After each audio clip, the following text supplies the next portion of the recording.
How about it for Jim Avila? Thanks, Mark. Hello, sir.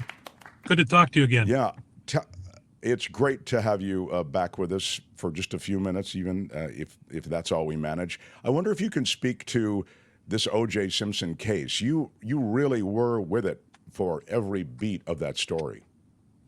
Right. In 1994, I worked at KNBC from 94 to 96 in Los Angeles. And I was at home in Santa Monica when my phone rang early in the morning and was told to go to Bundy Drive. And that, of course, is where the bodies of Nicole Brown Simpson and the poor young man, Ron Goldman, who had just come over to drop her glasses off and was involved in the terrible murder. So we were, so I was there from the very beginning, and I covered that story straight for almost the 2 years that I was there at KNBC, and then I was hired away to go to the network after that. So I covered the trial. We carried it live on KNBC like a lot of places did. We carried the trial live for 11 months. No soap operas, nothing like that. It was on live on television. And I was there with Paul Moyer and Manny Medrano in the KNBC newsroom and covered it there all the time. So I saw the ins and the outs. I'll just say one thing before you ask other questions. The big lesson for me at the end of it was, look, I thought he was guilty. There's no doubt about it. The DNA showed that he was guilty. The fact that his blood was found, that Ron Goldman's blood, who he had never met, was in O.J. Simpson's truck, was kind of the final answer for me. But what I learned is that the African-American community, because of their experiences with police, feel the police, see police testimony, see police activity totally different than the rest of us do, and for good reason, because they've been lied to, they've been set up many times. And your friend right there, your people right there, that of course is O.J. and Kardashian, isn't it? In the Kardashian, yeah, Kardashian there. And I'm trying to see who that is. I think that's the guy from UC Berkeley. But he had the dream team, of course, which was led by Johnny Cochran. He had F. Lee Bailey, who just destroyed Mark Furman on the stand, who was the cop who was a racist and used the N-word and claimed that he didn't. So he's caught in a perjury right there on court in front of the jury. And remember, the jury was predominantly African American. So they're seeing a whole different trial than the rest of us are seeing. That's such a great point. And that was a decision made by who was it was Garcetti, wasn't it? Who was the DA who said we want to move Garcetti was the DA.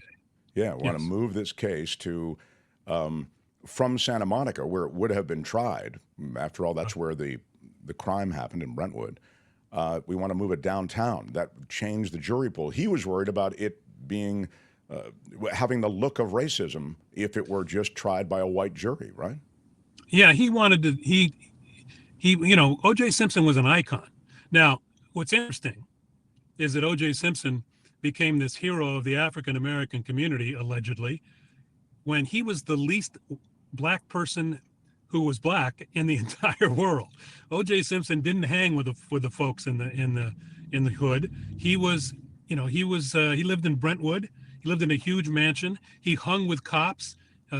He hung with the cops would come to his house, not just because Nicole Simpson was calling crying about being beat up, but he socialized with them. He played golf at the Riviera and other places like that. He was not your stereotypical black man. He was beaten on the street. He was no Rodney King, but Johnny Cochran did a masterful job of portraying him in court as someone who the police had set up. And because the African-American jury had seen that happen in their communities, it was not a stretch to them when Johnny Cochran claimed that the detectives planted all that blood, that they brought O.J.'s blood and they put it in the Bronco, and they put Ron Goldman's blood in the Bronco. And, that to us seems highly unlikely, but to the African-American community who had seen it happen for years and had just come off, remember the Rodney King beating in L.A. And remember the L.A. cops at that time especially had a terrible reputation in the African-American community. So all of that combined to result in a not guilty verdict, in my opinion, and in fact was a huge surprise to me and was an education for me about what had happened in the African American community. I think I and the rest of the white population, I'm Hispanic, but the white and the Hispanic populations who didn't live in the communities didn't realize that this was what a difference that made. You really do a nice job of reminding us of the fact that this absurd notion that this mountain of evidence, I mean, it's absolutely extraordinary, the amount of evidence there. I mean, blood evidence, there was even a witness account that sort of coincided with the barking of the dog. And the only reason we knew how damning all this evidence was is because, as you've suggested, it was wall-to-wall coverage, and you're hearing all these legal analysts talk about, oh my God, this is just so damning in every way. You have someone who is hearing this concurrent with the time frame, blah, blah, blah, blah, blah. Somebody actually saw him driving away from the scene. Anyway, and you had Nicole Brown Simpson's voice on tape. One of the first things they played was Nicole Brown Simpson on tape on a 911 call, crying out to the police, please come to my house. He's going to kill me. Now, this was not on the day of the actual murder, but she clearly was afraid of this man, and he had beaten her. There was pictures, if you remember the pictures of her face, where he had beaten her up and huge black eyes. So domestic violence was a thing that was rampant in that household. So, all of that evidence nullified, I think, first of all, by Mark Furman. You see there in the picture there, the guy in the red tie, who on the stand said he never used the N-word to F. Lee Bailey. And then F. Lee Bailey came back with a transcript and an audio tape where he had told this writer, where Furman had told this writer, yeah, he used it, and he used it all the time, and he used it in that tape. So it was just caught and red-handed in his perjury, and that was the beginning of the end. Yeah, and then of course the gloves, Mark. I mean, Yeah, if it doesn't fit, you must acquit. I mean, yeah. Normally you'd find that glove would again just be it would be the lock on the case, found on his property with the blood, and they allowed, and this is the series of events and variables that all came together. You have Judge Ito letting them in the moment just improv that. We'll try the glove on, but meantime he's wearing these plastic, some kind of latex gloves over his hand. So the glove, which would probably have shrunk a bit from the blood anyway, really doesn't fit. It had been tested and it had blood on it and could have shrunk. There's all kinds of reasons why not to use the gloves. Chris Darden the assistant prosecutor there, made that decision. And I can remember looking at Marcia Clark's face when OJ was trying to force those on. There's the picture of him. But before that, he was tugging at him, trying to force him on. And probably his best acting ever. And Marcia Clark looking over at Chris Darden and giving him the dirtiest of looks that he had made that decision to let it happen. That was, that was the final straw practically. And remember his shoes. Remember the Bruno Mali shoes. I was just about to ask you about that. Yeah. So he had shoes that matched it, but of course Johnny brought out that they brought in and they said that there were actually X thousands of those shoes made. It could have been a lot of killers wear Bruno Mali to the scene of a crime, but evidently he did.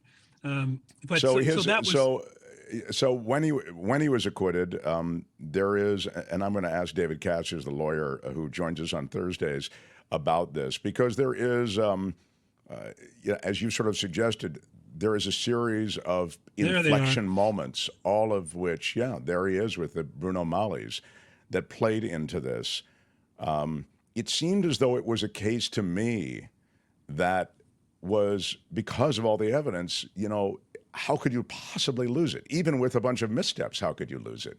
But I think you underscore the key, which is, the community that they were presenting that evidence to is ready to acquit. And they don't trust the cops, and they don't trust the cops with good reason not to trust them.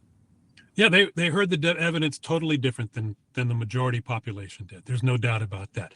If you remember, Mark, and when it was the guilty verdict, the not guilty verdict was handed down, there were split screens of white community folks like glum and their heads bowed and just shocked, and African American communities yelling in support, screaming, yelling, and were very happy that he had been acquitted. So there is totally two different trials that were being seen, not only in the courtroom but also out in the public, and that we have to remember that it kind of educated us and led to later on our skepticism of when police say they didn't do it, they didn't beat the guy up, they didn't shoot him, they didn't shoot him when he didn't deserve to be shot.